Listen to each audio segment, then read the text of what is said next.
Welcome to your own channel road to history. मैं doctor Akhilesh Kumar फिर आपसे हूँ एक नए टॉपिक को लेकर। और आज का जो टॉपिक है वो ये है कि इतिहास या इतिहास लेखन के संबंध में यूरोपियन और भारतीयों की क्या समझ थी। यूरोसेंट्रिक जो आइडिया है वो क्या था, और भारत के लोग इतिहास को किस तरह से लेते थे, किस तरह से समझते थे। नॉर्मली जो यूरोपियन हैं, खास करके जब ब्रिटिशर्स यहाँ आए और हम पर हुकूमत करना शुरू किया, जो एक कॉलोनियल रूल शुरू हुआ, तो उनका ये कहना था कि भारत के लोग जो है उनके पास कोई इतिहास नहीं है, वो इतिहास को समझते नहीं है या इतिहास लिखना नहीं जानते। ठीक है, उनकी अपनी सोच है और उनके हिसाब से इतिहास का डिफिनेशन कुछ अलग रहा होगा, लेकिन ऐसा नहीं है कि हमारे देश में हमारे जो मनीषी थे, हमारे जो विद्वान थे, उनके पास कोई समझ नहीं थी। उनकी भी अपनी एक समझ थी, उनकी अपनी एक सोच थी, और वो इतिहास को कुछ अलग दृष्टि से देखते थे। अगर हम महाभारत की बात करें तो महाभारत में भी इतिहास के बारे में चर्चा की गई है, या बहुत सारे विद्वानों ने भारत के इतिहास के बारे में चर्चा की है कि भारत का इतिहास क्या होगा। Although our history is not a scripted history as like European, हमारा यूरोपियन हिस्ट्री की तरह स्क्रिप्टेड हिस्ट्री नहीं था। हमारा सिविलाइजेशन जो है वो अलग था। Our civilization is civilization of knowledge, civilization of idea, not all about the events related to the king, related to the victory। ये नहीं था, यह समझ हमारी नहीं थी। हमारी समझ इतिहास के बारे में कुछ अलग थी, तो उसी का विश्लेषण हम अभी करेंगे। अगर हम महाभारत के अनुसार बात करें तो महाभारत के अनुसार हर वो ऐसी रुचिकर कथा जो हमें अर्थ, धर्म, काम, मोक्ष की शिक्षा देती है, वो इतिहास है। मतलब ये हुआ कि हमारे लिए इतिहास का मतलब ये था कि उससे हम कोई ऐसी प्रेरणा लेते हैं या नहीं लेते हैं जो हमें अर्थ, धर्म, काम, मोक्ष की ओर अग्रसर करता है या उसकी शिक्षा देता है। हम ये भी कह सकते हैं कि हमारे यहाँ इतिहास जो है वो एक मोरल हिस्ट्री थी, एक एथिकल जो शिक्षा देती हो वैसी हिस्ट्री थी। जो राजाओं का जय विजय था या जो राजनीतिक बातें थी वो हमारा विषय नहीं था, हमारे इतिहास का विषय नहीं था। इसलिए हम इसको कह सकते हैं कि हमारा जो प्राचीन इतिहास है वो राजनीतिक नहीं था, बल्कि सांस्कृतिक इतिहास था। हमारे संस्कृति का विकास जिससे होगा, जो संस्कृति की एक संरचना होगी, उस तरह की बातें हम इतिहास में करते थे या उसी को हम इतिहास समझते थे। तो यूरोपियन के जैसा हमारा इतिहास नहीं था, हमारा इतिहास कुछ अलग था। और हमारे यहाँ हितोपदेश लिखे गया, मतलब लोगों को मोरल वैल्यूज देना, ये सारी बातें हमारे यहाँ की गई है। राजा महाराजा के जय विजय को हम इतिहास के परिप्रेक्ष्य में नहीं रखते थे। तो यूरोपियन का जो आरोप है, तो उनकी अपनी समझ है इतिहास के लिए, उनका अपना डिफिनेशन है, हमारा अपना डिफिनेशन है, और हमारे अपने डिफिनेशन के अनुसार ऐसा नहीं है कि हमारे यहाँ इतिहास की समझ नहीं थी या हम इतिहास को जानते नहीं थे। ऑल्दो जब कॉलोनियल रूल था तो बहुत सारे आरोप हमारे ऊपर लगाए गए, हमारे भाषा पर, हमारे धर्म पर अंधविश्वासी कहा गया, भाषा को भी उतना उपयोगी नहीं कहा गया, हमारी शिक्षा व्यवस्था को उपयोगी नहीं किया गया, कहा गया। यह भी माना गया कि हम सभ्य नहीं असभ्य हैं, एक तरह से सिविलाइजेशन मिशन की बात की गई। बहुत सारे आरोप लगे, लेकिन उनका प्रत्युत्तर भी हमारी तरफ से दिया गया है। हमारे जो मनीषी थे, हमारे जो विद्वान थे, जो समाज सुधारक थे, उन लोगों ने उसका प्रत्युत्तर भी दिया। अगर हम अब आधुनिक इतिहासकारों की बात करें तो अब देखा यह जाता है कि आधुनिक इतिहासकार भी अब राजनीतिक इतिहास की बात नहीं करते, अब वो सामाजिक, आर्थिक, सांस्कृतिक इतिहास की बात करते हैं। अब वो इस रूप में इतिहास को देखते हैं कि जो प्राकृतिक संसाधन हैं उनका किस तरह से उच्चतम प्रयोग किया गया ताकि मानव जीवन सुखमय हो। अर्थात अब इतिहास जो है वो एक ह्यूमैनिटेरियन ग्राउंड पर देखा जाने लगा। जनजीवन के लोगों को देखना अब इतिहास हो गया। अब सब अल्टर्न भी तो वही उसी तरह से इतिहास को देखना शुरू कर रहे हैं। तो जो हमारी पहले सोच थी कि इतिहास राजाओं तक ही सीमित नहीं है, राजनीतिक घटनाओं तक ही सीमित नहीं है, उसमें बहुत सारे पहलू जुड़े हुए हैं। अब उसी सोच के हिसाब से इतिहास का विश्लेषण आधुनिक समय में इतिहासकारों के द्वारा किया जाने लगा है। अथर्ववेद इतिहास वेदौ च वेदः, ये कौटिल्य का कहना है। अर्थात कौटिल्य अथर्ववेद को इतिहास की श्रेणी में रखते हैं। यास्क के समय तक इतिहास एक अलग परिकल्पना के रूप में, एक अलग विषय के रूप में अपना स्थान बना चुका था। महाभारत जो हमारा है वह भी एक इतिहास है। उससे हमको सामाजिक, राजनीतिक सारी जानकारी प्राप्त होती है, तो हम उसको भी एक इतिहास की श्रेणी में रख सकते हैं। उपनिषदों में जो ज्ञान की शाखाएं हैं, उनका जो परिगणन हुआ है, उसे भी इतिहास की श्रेणी में माना जाता। अगर हम यूरोप की बात करें, उसके इतिहास विषयक या उसके इतिहास के समझ की बात करें, तो बहुत सारी बातें हो सकती है, लेकिन मैं एक यहाँ उदाहरण रखना चाहता हूँ कि 19वीं शताब्दी के बाद जो यूरोप का इतिहास है वो कब्रों तक सीमित था। पैलेंटियोलॉजी डिपार्टमेंट की शुरुआत हुई और हड्डियों की खोज हुई और उसी से इतिहास को समझने का प्रयास किया गया। जैसे जैसे हड्डियां मिलती गई, उनका टेस्ट होता गया और इतिहास को समझा जाने लगा। अगर आज कोई एक दूसरी हड्डी मिल जाए या एक कोई दांत मिल जाए, तो पुराना जो इतिहास का कंसेप्ट है या जो है वो हो सकता है कि बहुत सारा कुछ बदल जाए। तो एक सिर्फ आर्कियोलॉजिकल बेस्ड, हड्डियों पर आधारित, कब्रों पर आधारित इतिहास की समझ भी है, और भी कुछ है, लेकिन ये भी समझ भी है। लेकिन हमारा इतिहास इससे परे है, इससे अलग है। इसलिए उनकी अपनी समझ है इतिहास के बारे में, हमारी अपनी समझ है, और हमारी अपनी समझ के हिसाब से हमारे पास इतिहास बोध था, और वो एक अलग दृष्टिकोण लेकर आता था, और उनके पास जो इतिहास बोध है वो अलग है। तो इसलिए वो उनका जो ये आरोप है कि भारतीयों के पास कोई इतिहास बोध नहीं था, या इतिहास नहीं था, या इतिहास लेखन नहीं जानते थे, यह कतई भी सही नहीं जान पड़ता है। अब अगर हम यूरोपियन की बात करें तो हेगल कहते हैं कि संपूर्ण इतिहास ईसा मसीह तक जाता है और वहीं से आता है। एक दूसरे इतिहास के महापंडित हैं रैंक का कहना है कि विश्व का इतिहास जो है वो पश्चिम का इतिहास है। तो ये कंप्लीटली यूरोसेंट्रिक आइडिया है, जो एक शुरू से रहा है कि जैसे ये कहा गया कि इंडस वैली सिविलाइजेशन भी जो है वो भारतीयों का नहीं था, बल्कि बाहर के लोग, सुमेरिया के लोग आकर उसको डेवलप किए थे। आर्यों के बारे में जो एक आर्यन इन्वेजन थियरी है, तो ये अपने कॉलोनियल रूल को जस्टिफाई करने के लिए ये सारे आइडिया लेकर आते थे। और इसी तरह की आइडिया हमको ये इतिहास की समझ और सोच में भी नजर आती है, जो रैंक महोदय का कहना है कि विश्व का इतिहास अर्थात पश्चिम का इतिहास, तो क्या पूरब में कुछ नहीं था?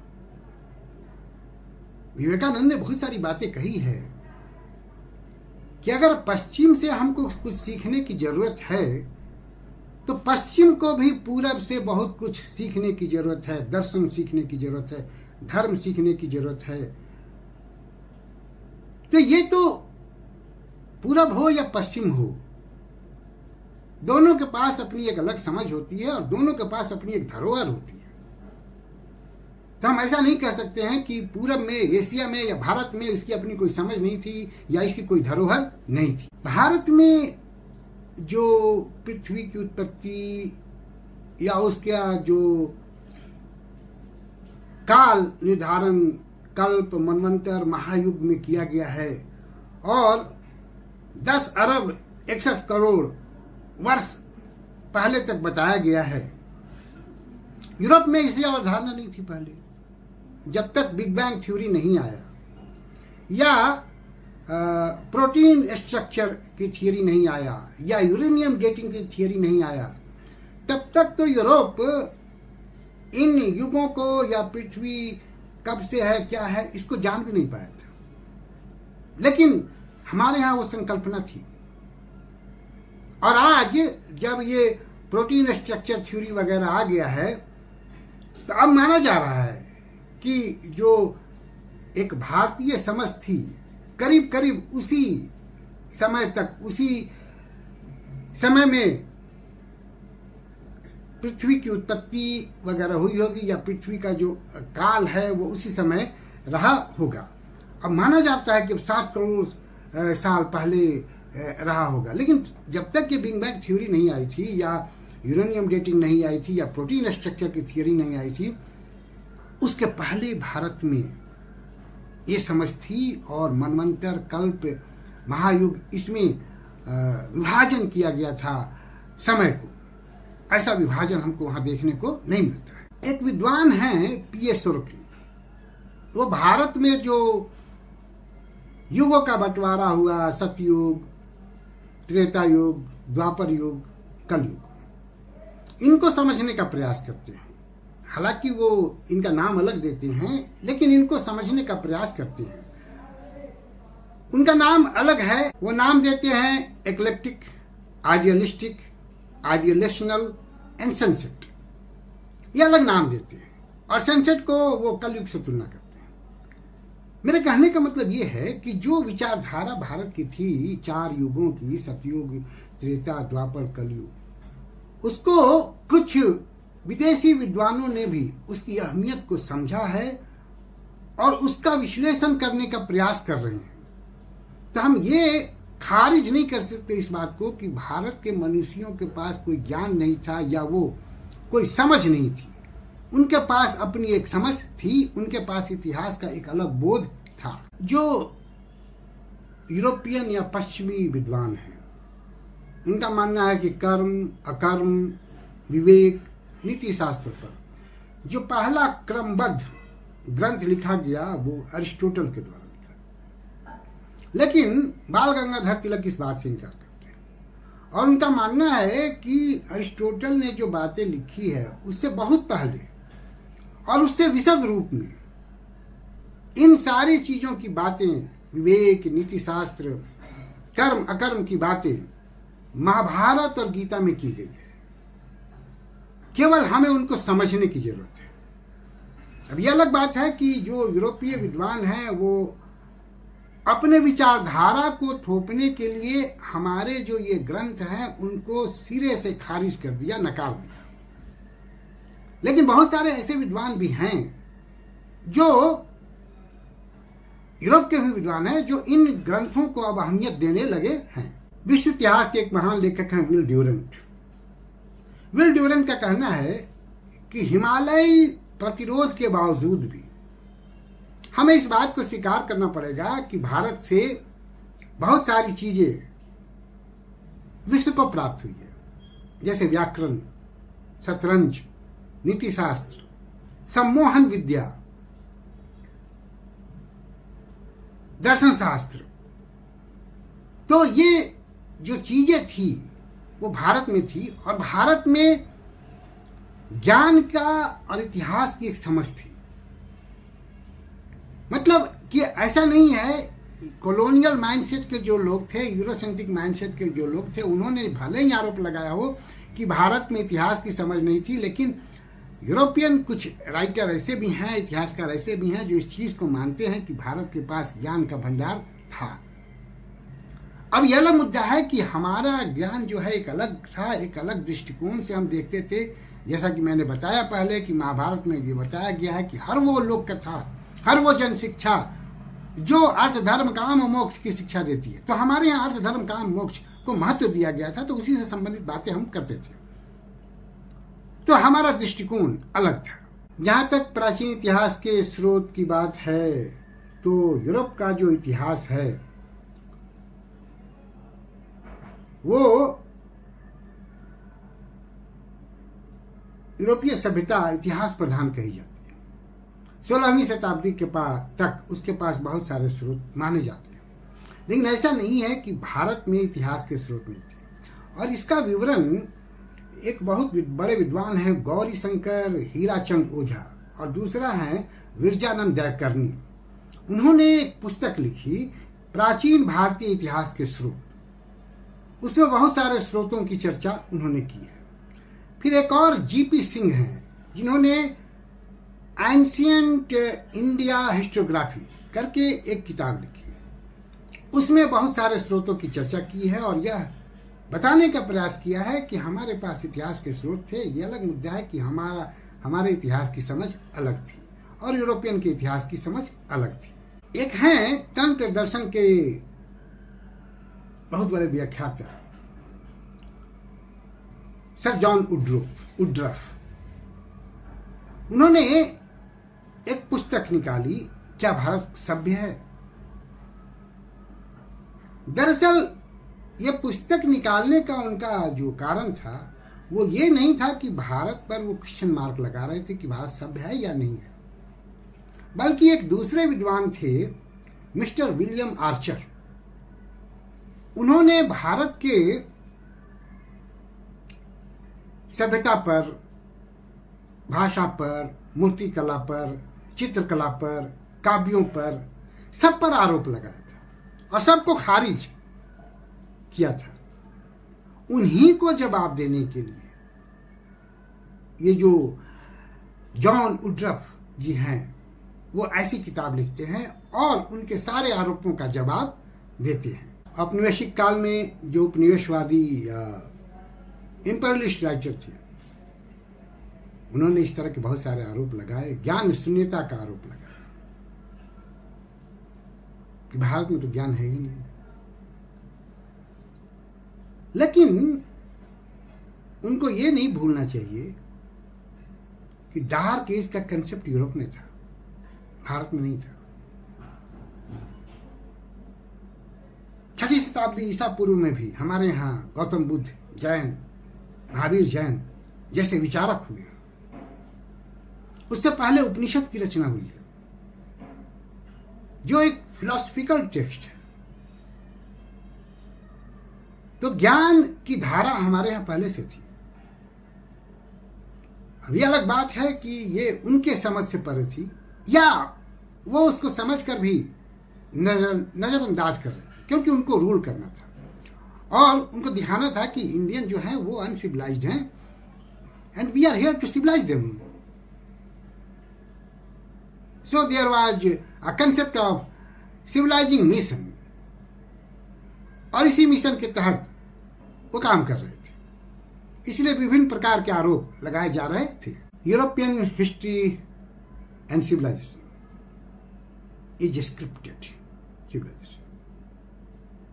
उनके सोर्स अलग हैं, आर्कियोलॉजिकल सोर्स, हमारे सोर्स अलग हैं। हमारे यहाँ श्रुति सिस्टम थे, उसी से हम ज्ञान प्राप्त करते थे, इसलिए लिखते नहीं थे, पहले स्क्रिप्टेड नहीं था। लेकिन हमारे सोर्स जो हैं ओरल हैं, किंवदंतियां हैं, रेशियल मेमोरीज है, समाधि हैं, पैलेसेज हैं, प्लेस हैं, उनके नाम हैं। उनके आधार पर हम बहुत सारे चीजों को एनालिसिस करते हैं और इतिहास को खंगालते हैं। तो हमारा सोर्स अलग है, उनका सोर्स अलग है। तो मुझे इस बात से एतराज नहीं है कि उनकी क्या सोच है, उनकी अपनी समझ है, उसके हिसाब से उनका इतिहास है। हमारी अपनी समझ है, हमारे हिसाब से अपना इतिहास हमारा भी है। Actually we are not concerned with the life of an individual or with any particular event. We are concerned with the ideas of an individual and ideas taken from any event or lesson taken from any event, and this is our history. हम किसी व्यक्ति के पीछे या किसी एक घटना के पीछे नहीं भाग रहे। उस व्यक्ति से समाज को क्या मिल रहा है, उसके आइडियाज क्या कारगर हैं या नहीं है, वो हमारा इतिहास है। कोई इवेंट है, उससे हमको क्या मिल रहा है, वो हमारा इतिहास है। तो हमारा इतिहास मीथ नहीं है, जो आरोप लगता है कि सब कुछ मीथ है। मीथ क्या है? मीथ जो है, मैं सुना था एक स्कॉलर के मुंह से कहीं कि मीथ जो है वो मिथना एक वर्ब है, प्रोटो यूरोपियन रूट वर्ब है, जिसका मतलब होता है टू कंस्ट्रक्ट। ऐसा मैंने एक बहुत बड़े स्कॉलर हैं उनसे सुना था। इट मीन्स कि जो भी कंस्ट्रक्टेड चीज है वो मीथ है। तो जिस तरह से अगर हमारा सब कुछ मीथ है, कंस्ट्रक्टेड है, वैसे ही हम ये भी कह सकते हैं कि यूरोपियन का भी सब कुछ कंस्ट्रक्टेड है। तो that was also a myth, because everything was constructed by some ideas, by some people. तो इसलिए ये कहना कि हमारा सब माइथोलॉजी है, मीथ है, ये कहीं से भी उचित जान नहीं पड़ता है। तो हमारे पास अपनी इतिहास है। Our history is history of ideas, history of knowledge, history of ethics, history of morals. Not only the history of victory or defeat, or a kingdom or a dynasty. Our ancient history was different from the idea of the European history. Yes, we have history of ideas, but that was unfortunately not written. But we carry forward that history from generation to generation by our system of acquiring knowledge, जिसको श्रुति system कहा गया। तो ये आरोप European का कि हमें history की समझ नहीं थी, वो कहीं से मुझे सही प्रतीत नहीं होता है। और हमारी अपनी इतिहास की अलग समझ है, यूरोपियन की इतिहास की अलग समझ है। उनका अपना इतिहास है, तो हमारा भी अपना इतिहास है। आते इसमें बहुत कुछ बोली जा सकती है, फिलहाल इस वीडियो में इतना ही। और मैं जो भी विचार देता हूं या इंटरप्रिटेशन देता हूं, तो जो भी मेरे दर्शक हैं उनको अपना सहमति और असहमति देने का पूरा अधिकार है, और वो दे भी सकते हैं, क्योंकि हर आदमी का अपना इंटरप्रिटेशन अलग होता है, विचार अलग होता है। तो मैं विभिन्न सोर्सेस से ही ये सारी चीज बातें बताता हूं, और कुछ लोग कमेंट भी करते हैं, अच्छा भी लगता है। बस कमेंट से मुझे एतराज नहीं है, आपकी सहमति और असहमति से भी मुझे एतराज नहीं है। बस भाषा की एक मर्यादा होनी चाहिए। Thank you for watching me. See you again with a new video.